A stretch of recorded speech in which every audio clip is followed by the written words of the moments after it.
The world is too complicated for us to deal with, and that's one of the problems that we face on an ongoing basis. And then the question is, well, what do you do about that? And if you ignore it, it gets worse, so ignoring it doesn't work. And so we know what doesn't work, and so if ignoring it doesn't work, then attending to it might work.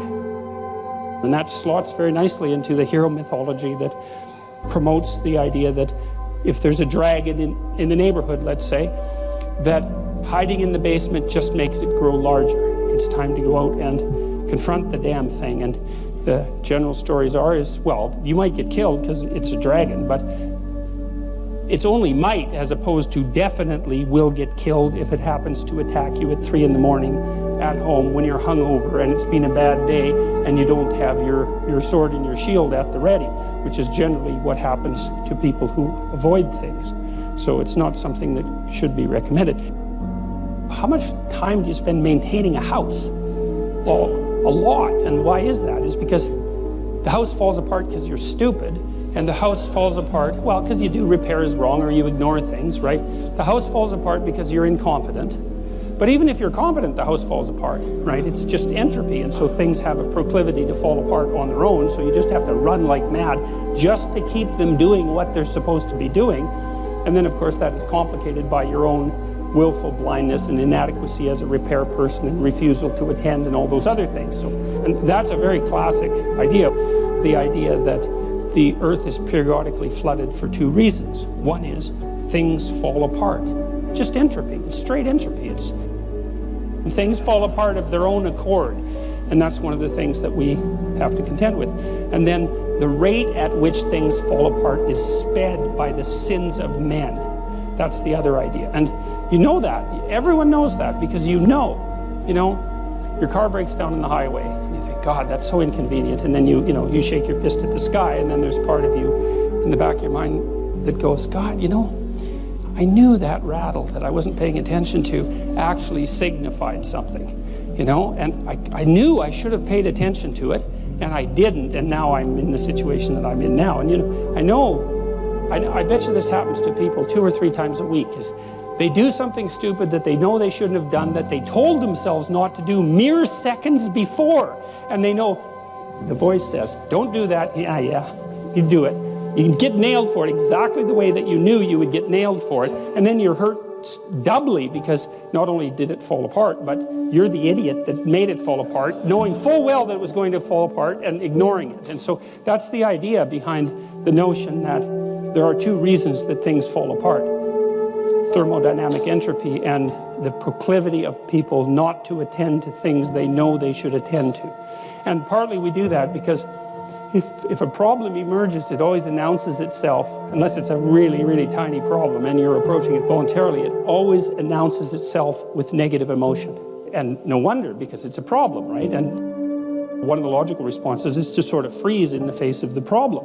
But of course, if it's a problem that has to be addressed and solved, freezing it and turning away from it is not a good solution, because since things tend to fall apart on their own accord, if you just leave the thing alone that's problematic, it's just going to get worse, not better, which is one of the things that's very annoying about life. So for example, if you get a warning message from the tax department, the probability that ignoring that will make it go away is 0, right? What will happen instead is that the more you ignore it, the larger it will grow. And if you ignore it long enough, then it will turn into something large enough to eat you.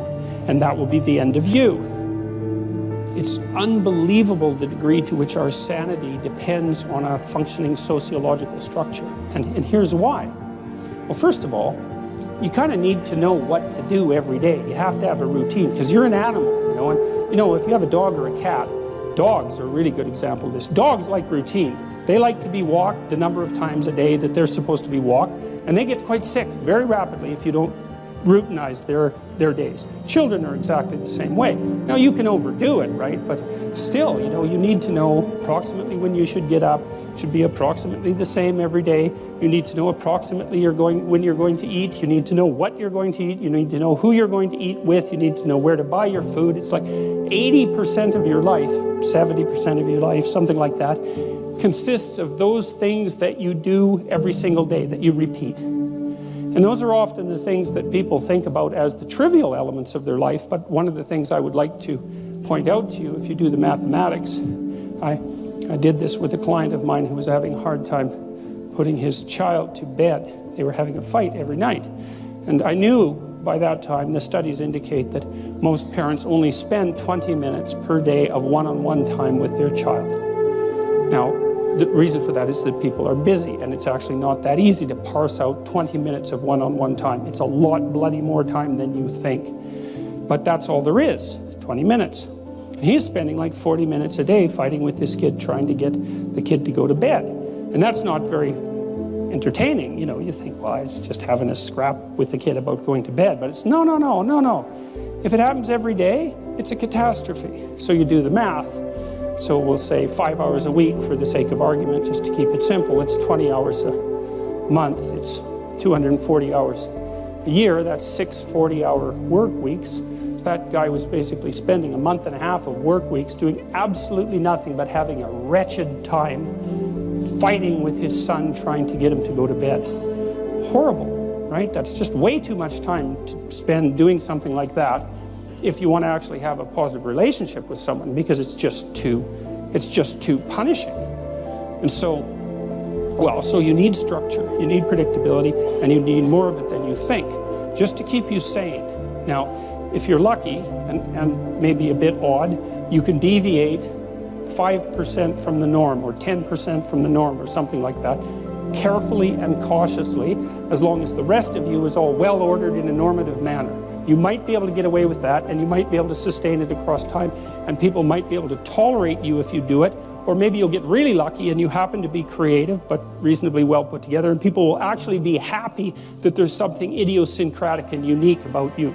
But even under those circumstances, mostly what you want is to have a routine that's disciplined, that's predictable, and bloody well stick to it. You're going to be way healthier and happier and saner if you do that. And then the other thing that you need, because this is one of the things the psychoanalysts got wrong, I think, is that they overestimated the degree to which sanity was a consequence of being properly structured internally, you know?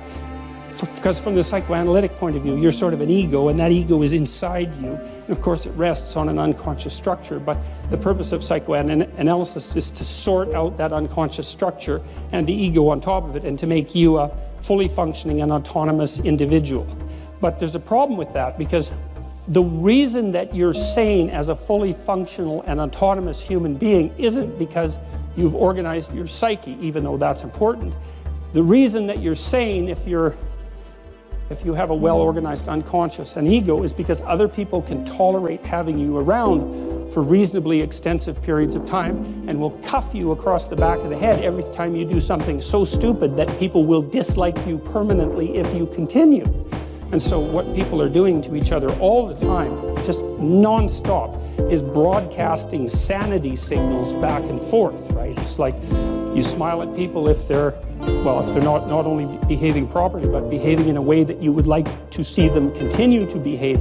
You frown at them if they're not, you ignore them if they're not, you shun them, you roll your eyes at them, you manifest a disgust face, you don't listen to them, you interrupt them, you won't cooperate with them, you won't compete with them. It's like you're blasting signals at other people about how to regulate their behavior so frequently, well, it just makes up all of your social interaction. That's why we face each other, and we have emotional displays on our face, and we're looking at each other's eyes, and we know as much as we can about what's going on with each other, given that we don't have immediate access to the contents of their consciousness. And so partly what you're doing with your routine is establishing yourself as a credible, reliable, trustworthy, potentially interesting human being who isn't going to do anything too erratic at any moment.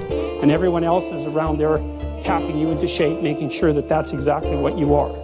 And that's how you stay sane. And so what happens to people too, if they don't have a routine and they get isolated, is they start to drift. And they drift badly because the world is too complicated for you to keep it organized all by yourself. You just cannot do it. So we outsource the problem of sanity. And it's very intelligent that we outsource the problem of sanity, because sanity is an impossibly complex problem.